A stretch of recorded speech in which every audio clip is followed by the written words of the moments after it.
Hello students, हम लोग exercise 15.4 पे और क्वेश्चन नंबर है 4। क्या कर रहा है इन फिगर 15.144। यहाँ पे देखिए figure angle A C B equal to 40 degree, angle D P B equal to में 120 degree. Angle A C P 40 degree है और angle D P B 120 degree है। तो फाइंड करना है हमें angle C B D. Angle C B D ये वाला एंगल कितना होगा ये हमें फाइंड करना है। चलिए देखते हैं हमारे पास गिवन क्या है जी।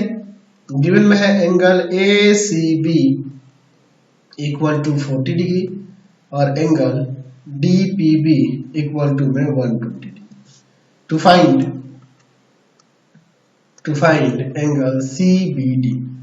तो चलिए अब हम लोग इसका सॉल्यूशन देखते हैं। यहाँ पर क्या होगा हमारे पास, यहाँ पे देखो ये एंगल ए सी बी और एंगल ए डी बी ये दोनों इक्वल होगा, ठीक है ना। हम लिख सकते हैं कि angle A D B equal हो जाएगा एंगल ए सी बी के, ठीक है ना जी। क्यों? क्योंकि दोनों एंगल जो देख रहे हैं फॉर्म्ड है सेम सेगमेंट से। ऐसे लिख सकते हैं कि एंगल्स फॉर्म्ड बाय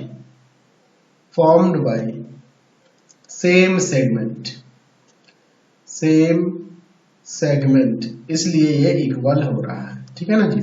तो यहाँ एंगल ए डी बी लिखो या एंगल इसे पी डी बी लिखो, एक ही बात होगा।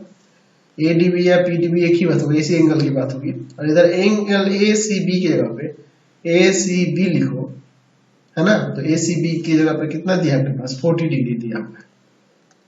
तो ये भी आपका 40 हो गया। तो इस ट्रायंगल के दो एंगल हमें पता चल गए, तो थर्ड एंगल नहीं निकलेगा। तो in triangle P D B, angle P D B plus angle D P B और plus angle P B D, ठीक है जी। तीनों का सम क्या हो जाएगा?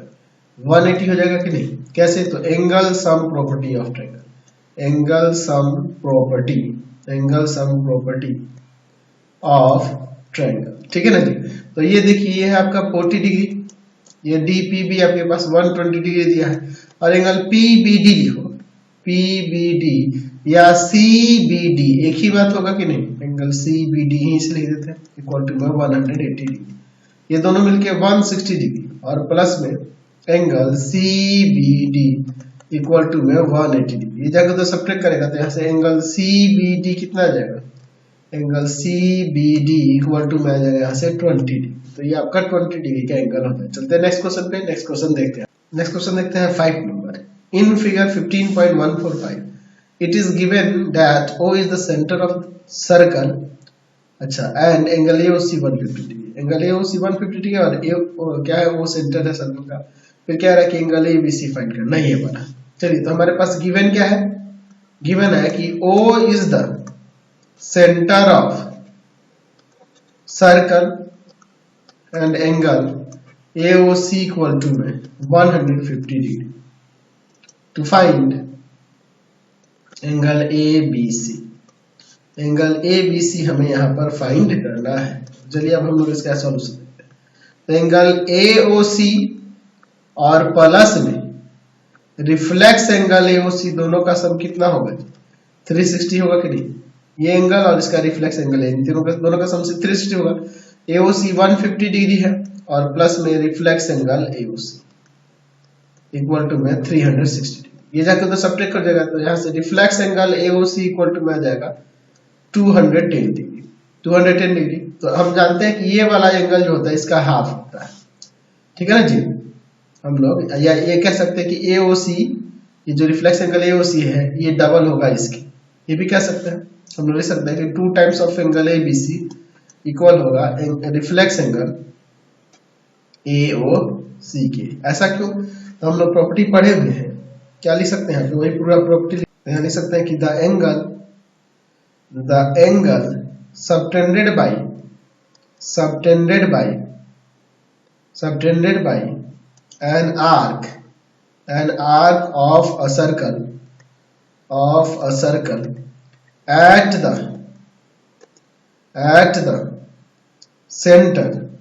at the center is double the angle subtended by it at any point on the remaining part of the circle, यही ना हम लोग जानते हैं जी।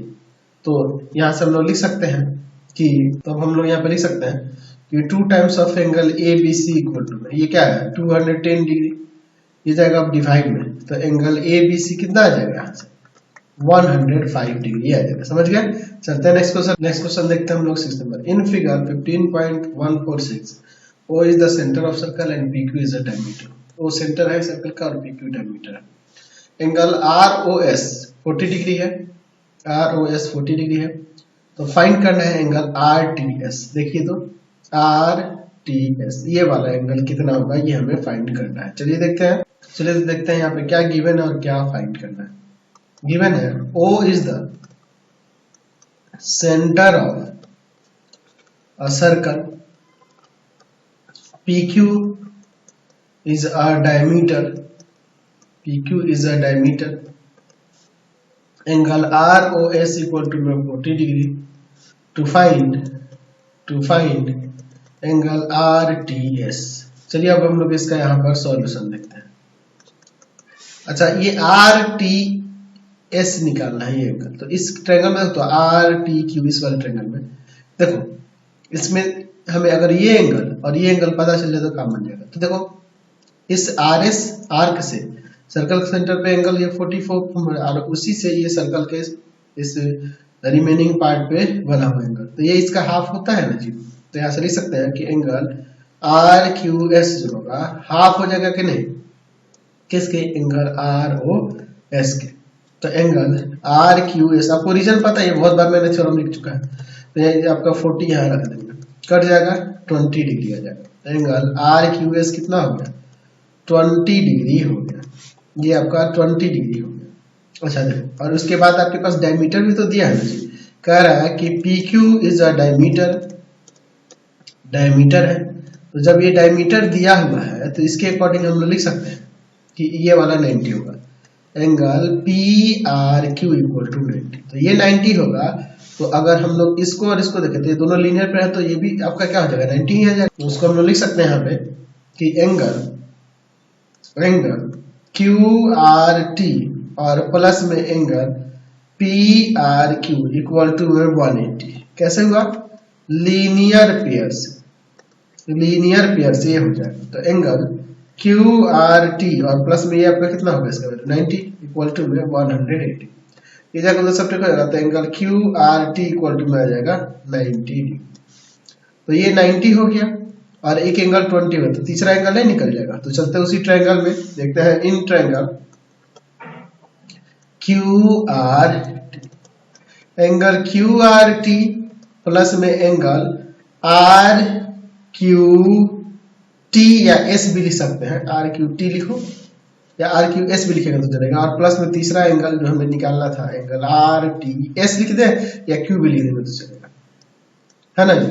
यहाँ पर लिख सकते हैं कि angle sum property of triangle. तो ये आपका 90 है, ये आपका 20 है, ये एंगल RTS निकालना है इक्वल टू में 180 डिग्री। तो इन दोनों का ऐड करेंगे तो कितना हो जाएगा 110 डिग्री और प्लस में एंगल RTS इक्वल टू में 180। ये जाकर सब्ट्रैक्ट होता है, एंगल RTS कितना हो जाएगा यहाँ से 70 डिग्री आ जाएगा। इन्हें हमें फाइंड करना है। चलते हैं नेक्स्ट क्वेश्चन देखिए। क्वेश्चन नंबर 7 में क्या करा है, in figure 15.147 O is the centre of circle, prove that this. O circle का सेंटर है, हमें ये प्रूव करना है। गिवन है O is the centre of circle, to prove angle X equal to में angle Y plus angle Z। चलिए अब हम लोग इसका यहाँ पर सॉल्यूशन प्रूफ देखते हैं इसका, ठीक है। प्रूफ ध्यान से देखिएगा इसको, बहुत अच्छा क्वेश्चन है। यहाँ पे एंगल 3 जो होगा एंगल 4 के इक्वल हो जाएगा। ये वाला एंगल और ये वाला सेम सेगमेंट से फॉर्म्ड है angle. Angle formed by same segment है ना जी, सेम सेगमेंट से फॉर्म्ड एंगल है तो ये इक्वल हो। अच्छा, यहां पर हम लोग ये भी देख सकते हैं कि ये तो हो गया। अच्छा, कि एंगल y जो होगा वह एंगल 1 प्लस एंगल 3 के इक्वल हो जाएगा कि नहीं। ये वाला एक्सटीरियर एंगल प्रॉपर्टी है, एक्सटीरियर एंगल प्रॉपर्टी हो जाएगा। तो यहां से एक काम करो, हम चाहेंगे यहां से हम लोग निकाल लेते हैं किसका वैल्यू जी, हम लोग निकाल लेते हैं इसमें से हम लोग एंगल 3 का वैल्यू क्या होगा। तो यहाँ पे आप चाहो तो ये भी लिख सकते हैं एंगल 3 इक्वल टू में एंगल y माइनस एंगल 1, ठीक है। इसी तरह से अगर हम लोग बात करेंगे तो ये वाला एंगल 4 जो होगा, एंगल 4 ये एक्सटीरियर होगा इस वाले ट्रायंगल के लिए, तो एंगल यहाँ लिख सकते हैं कि सिमिलरली एंगल 4 जो होगा, एंगल 4 इक्वल हो जाएगा एंगल 1 प्लस एंगल z के सम के इक्वल। ये भी एक्सटीरियर एंगल प्रॉपर्टी से है कि नहीं। तो यहां से आप चाहो तो लिख सकते हो angle 4 minus angle 1 equal to z। As equation first ले लेते हैं, या फिर इसको फर्स्ट ले लो, इसको सेकंड ले लो, और उसके बाद हम देखो यहां वाला जो एंगल होगा सर्कल के सेंटर में है ना जी, ये x, ये किसका, तो ये 2 टाइम्स हो जाएगा एंगल 3 का, चाहे एंगल 4 का किसी का भी ले सकते हैं, है ना जी। ये प्रॉपर्टी पढ़े हैं कि आर्क से जो फॉर्म होता है एंगल सर्कल के सेंटर पे वो 2 डबल होता है, ट्वाइस होता है, उससे रिमेनिंग पार्ट पे, सर्कल के रिमेनिंग पार्ट पे फॉर्म हुए एंगल उसी आर्क द्वारा, ठीक है ना जी। ये हम लोग जानते हैं। तो एंगल x इक्वल टू में, अच्छा इसको 2 प्लस 3 ना लिखे, मैं यहाँ पे एंगल 3 प्लस एंगल 3 लिख देता हूँ। ऐसे 2 एंगल 3 ना लिखे, मैं एंगल 3 प्लस एंगल 3 लिख देता हूँ। 2 एंगल है ना, एंगल 3 और एंगल 4 इक्वल है, तो एक एंगल 3 को हटाकर एक एंगल 4 कर देता हूँ, कोई दिक्कत नहीं है ना जी। क्यों, क्योंकि यहाँ पे लिख देते हैं कि एंगल 3 जो है एंगल 4 के इक्वल है। अब इसके बाद देखिए एंगल x इक्वल टू में हम लोग एंगल 3 की जगह पे लिख देते हैं ये वाला एंगल y माइनस एंगल 1 और प्लस एंगल 4। कैसे हुआ, फ्रॉम इक्वेशन फर्स्ट से। अच्छा, अब इसके बाद देखिए तो यहाँ पे क्या हो गया, एंगल x इक्वल टू में एंगल y और प्लस एंगल 4 माइनस एंगल 1। तो यहाँ से देखो इस इक्वेशन से एंगल z हो जाएगा, एंगल x इक्वल टू में angle y plus angle z। ये कैसे हुआ, तो फ्रॉम इक्वेशन सेकंड। ये हमें प्रूव करना था, ये हमें दिखाना था, हमने दिखा दिया, समझ गए। चलते हैं नेक्स्ट पे। नेक्स्ट क्वेश्चन देखते हैं 8 नंबर। इन फिगर 15.148 देखिए O and O dash are the centers of two circle intersecting at BNC। BNC पे 2 सर्कल इंटरसेक्ट कर रहे हैं, देख रहे हैं, एक का सेंटर है वो और दूसरे का वो डैश, ठीक है। ACD is a straight line, ACD is a straight line, find x। चलिए हम लोग देखते हैं क्या गिवन है और क्या फाइंड करना है। गिवन है O and O dash are centres of two circles intersecting at B and C। आगे क्या करा कि ACD is a straight line to find x को फाइंड करना। चलिए तो हम लोग इसका यहाँ पर सॉल्यूशन देखते हैं। यहाँ पर अगर देखें तो एंगल ACB ये वाला एंगल है कि नहीं, ये वाला एंगल हाफ हो जाएगा किसके, एंगल AOB की। सेम सेगमेंट से सेम आर्क से फॉर्म एक सेंटर पे, और इस पे एंगल जो होता है इसका आधा होता है ना जी। तो एंगल ACB जो होगा हाफ हो जाएगा एंगल AOB, यानी कि कितना है जी एंगल AOB 130 डिग्री दिया हुआ, ये 65 हो जाएगा। तो एंगल ACB इक्वल टू में 65 डिग्री। अब देखिए ये जो आपके पास दिया हुआ है कि ACD